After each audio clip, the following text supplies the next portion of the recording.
Président Tshisekedi, je ne vous parle pas comme un ami, je ne vous parle pas comme un juge, je vous parle comme une voix de l'Afrique qui refuse l'inacceptable. Le temps du silence est terminé. Le silence que certains considèrent comme prudence, je le nomme complicité.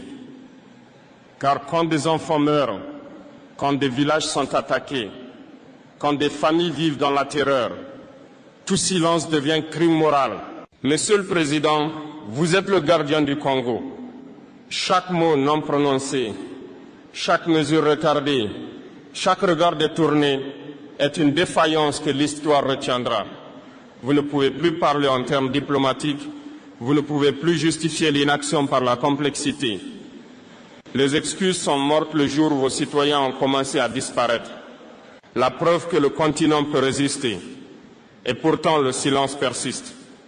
Les dirigeants parlent pour le monde extérieur, mais le peuple meurt ici sous vos yeux. Le silence n'est plus une option. Il est devenu un choix qui tue.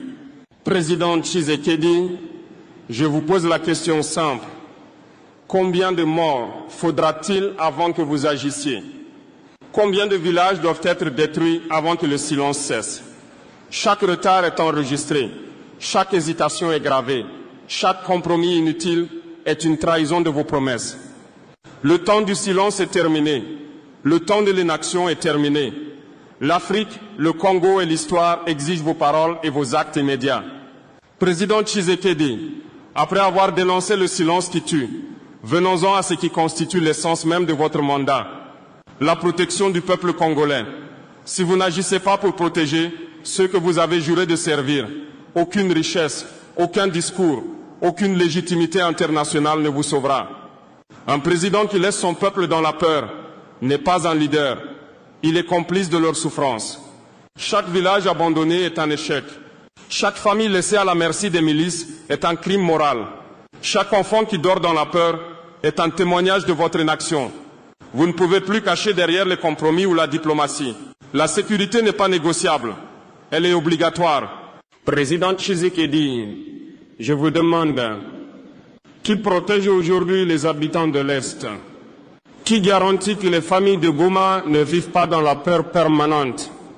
Si vous ne répondez pas à cette question, le monde entier saura que votre silence est un choix et que ce choix pèse sur des vies innocentes. La paix n'est pas un mot, elle est un acte. La paix proclamée dans des conférences ou dans des communiqués n'a aucune valeur si les populations continuent à mourir ou à fuir. La paix doit être ressentie dans chaque village, chaque maison. La paix doit protéger les enfants et les familles, pas seulement les villes. La paix qui n'existe que sur papier est une insulte à l'intelligence et au courage. Président Tshisekedi, votre mandat se mesure à une seule chose. Avez-vous protégé votre peuple ou l'avez-vous abandonné? Si vous ne répondez pas par des actions immédiates, si vous continuez à tergiverser, alors chaque jour devient un jugement historique défavorable.